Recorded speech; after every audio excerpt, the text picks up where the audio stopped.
Two wheeler कंपनियों में हमने देखा था अच्छी खासी तेजी बनती हुई दिखाई दी, लेकिन आज का जो बड़ा मूव है वो क्लियरली शुगर कंपनियां हैं। बड़ी राहत जो मिल रही है इन कंपनियों को, गन्ने के रस से एथेनॉल बनाने के मामले में राहत आ रही है। ज्यादा चर्चा के लिए हमारे साथ बलरामपुर चीनी के सीएफओ प्रमोद पटवारी है। प्रमोद जी, कुछ राहत की खबर जरूर है। एग्जैक्टली यहाँ पर कितनी राहत आएगी, अब सरकार क्या कह रही है? Good morning. या आपने सही कहा कि राहत जरूर है। लास्ट जो सर्कुलर या नोटिफिकेशन आया था उसके बेसिस पे एक हार्ड स्टॉप था कि करीब 11 से 12 लाख टन चीनी ही डाइवर्ट हो सकती थी। बट इस नोटिफिकेशन के बाद सरकार ने 17 लाख टन चीनी डाइवर्जन इनटू इथेनॉल अलाउ किया है और एक फर्दर एश्योरेंस ये दिया है कि एवरी मंथ वो एक चीनी की जो प्रोडक्शन होएगी देश में उसको रिव्यू करते रहेंगे एंड उसके बेसिस पे जो भी अवेलेबल रहेगी चीनी उसके बेसिस पे डिसीजन एवरी मंथ होगी। तो इससे क्या इन्वेंट्री हाथों हाथ निकलेगी या फिर कुछ बिल्डअप रहेगा? यदि अपने चीनी की इन्वेंट्री की बात कर रहे हैं तो 1 अक्टूबर 2023 को देश में 57 लाख टन चीनी थी। अभी इस्मान ने जो अनुमान लगाया है उसके बेसिस पर करीब 305 से 310 लाख टन चीनी बन सकती है, 17 लाख टन चीनी डाइवर्जन कंसिडर करने के बाद। और घरेलू खपत करीब 290 लाख टन है। इसके बेसिस में 72 से 75 लाख टन की चीनी 30 सितंबर 2024 को रहने की अनुमान है, जो कि एक नॉर्मल लेवल लगता है क्योंकि आने वाला साल 2024-25 भी ऐसा लग रहा है कि चीनी का उत्पादन देश में कम रहेगा। ओके सर, मैं प्रमोद जी एक बात पूछूं आपसे, नॉट एग्जैक्टली फ्रॉम मतलब इमीडिएट पर्सपेक्टिव, बट इंडस्ट्री अपने आप को एथेनॉल पे काफ़ी बिल्ड कर रही थी।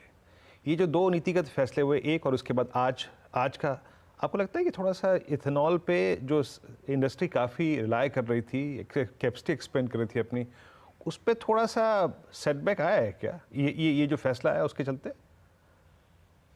देखिए, सरकार की जो नीति थी इथेनॉल की पॉलिसी लाने की, उसका एक बहुत बड़ा मकसद ये था कि देश में जो सरप्लस चीनी की अवेलेबिलिटी है उसकी टेक केयर किया जाए ताकि फार्मर्स का पेमेंट टाइमली हो पाए।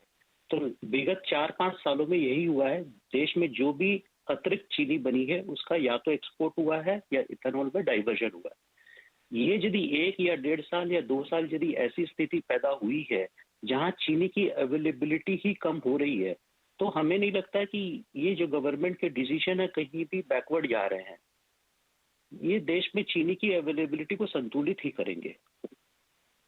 तो प्रमोद जी, मुझे याद है जब पिछले हफ्ते ये रूलिंग आई थी तब सरावगी साहब ने कहा था कि एक बहुत बड़ा धक्का है। तो सरकार से आप लोगों की बातचीत के बाद अब कोई वैसी दिक्कत है नहीं, राइट?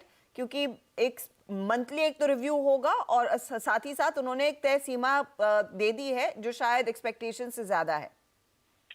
हाँ, एकदम सही कह रही है। उस समय तो ये सर्कुलर आया था कि आज के बाद जूस बेस्ड इथेनॉल से आप प्रोडक्शन नहीं करेंगे। हमारे एसोसिएशन के थ्रू रिप्रेजेंटेशन को सरकार ने सुना और उसके बाद ये डिसीजन लिया गया कि प्रो रेटा एंड इक्विटेबल एलोकेशन सारी मिलों के बीच में हो जाए। तो ये काफी राहत और अच्छी डिसीजन है। बहुत बहुत शुक्रिया पटवारी जी हमारे लिए समय निकालने के लिए। और देखिए, उस दिन भी कहा गया था कि एक बड़ा शॉकर है, लेकिन इस तरह के शॉकर्स शायद आपको एक बड़ी अपॉर्चुनिटी देते हैं स्टॉक्स में पोजीशन लेने के लिए। अब पूरी तरह से शुगर इंडस्ट्री को सरकार दरकिनार नहीं कर सकती। बातचीत हुई और यहाँ पर एक बहुत बड़ी राहत आई, इसीलिए ये स्टॉक्स जो लगातार काफ़ी टूटे थे, आज करीब 6% तक का स्पाइक देखने को मिल रहा है बलरामपुर चीनी में। इनफैक्ट इस महीने का अगर आप चार्ट दिखा पाएं डायरेक्टर साहब, तो उसमें साफ दिखाई देगा किस तरह से उन स्टॉक्स में गिरावट आई और अब यहाँ पर कितनी रिट्रेसमेंट देखने को मिल सकती है। तो वो एक क्लियर कट स्लाइस था पिछले 1.5 हफ्ते में जहाँ पर हमने दबाव देखा है और यहाँ पर एक बड़ी रिलीफ रैली आती हुई। मयूरेश, अब आपका स्टांस क्या रहेगा, क्योंकि इसको लेकर मार्केट में भी पैनिक था, कई लोगों ने अपनी पोजीशंस बड़े पैमाने पर लिक्विडेट की।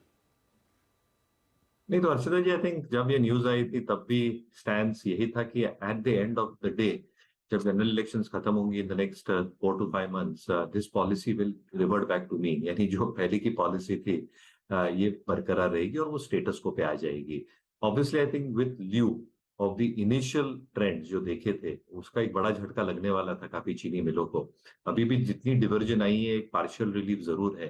ये नंबर्स पे 100% रिफ्लेक्ट होंगे ये तिमाही में और अगले तिमाही में।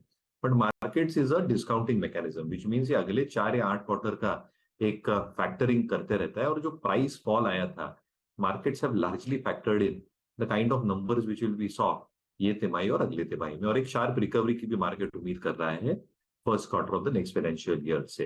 हैविंग सेड दैट, जितनी कैपेसिटीज लगी है आज के तारीख में और जो एक्सपेक्टेशंस है in terms of realisations B mode से, जो सी मोड होता है वो शुगर केन जूस का मोड होता है, काफी कम कंपनीज आई थिंक वो मोड को यूज करती है क्योंकि अच्छा खासा शुगर केन वहां पे यूटिलाइज हो जाता है।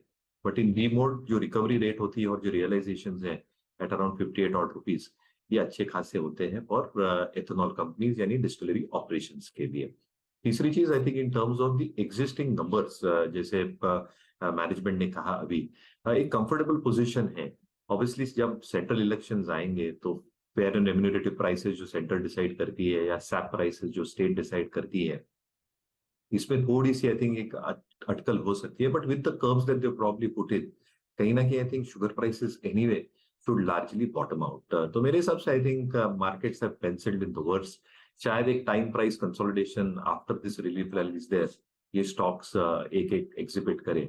बट अच्छे मौके होते हैं I think occasions like this, क्योंकि ये स्ट्रक्चरल चेंज नहीं है और इसलिए स्टॉक्स लाइक बलरामपुर जो लीडर है उस पे आई थिंक ये इनफैक्ट 8% ऊपर बलरामपुर चीनी 6% ऊपर, दूसरे कुछ स्टॉक्स 8% तक की तेजी दिखा रहे हैं। मानस, कोई ट्रेड जो फटाफट इस समय लिया जा सकता है, स्पेशली बलरामपुर धामपुर में कुछ दिख रहा है? देखिए थोड़ा वेट करेंगे। बलरामपुर चीनी ने 200 मूविंग एवरेज रिगेन जरूर किया है मॉर्निंग में, लेकिन फिर भी मेरा समझना है कि आपको एक लेवल ध्यान रखना है, 415 के ऊपर जब निकलेगा तभी बलरामपुर चीनी में खरीदारी करनी चाहिए। अगर आपके पास लॉन्ग पोजीशन है तो 398 का स्टॉप लॉस जरूर लगाइए। फिलहाल आपके लिए शुगर कंपनियों पर राय। वीरू मेंशन कर रहे थे two wheeler stocks, hero MotoCorp, Bajaj auto top traded counters में शामिल है, लगभग 2% का इजाफा इधर।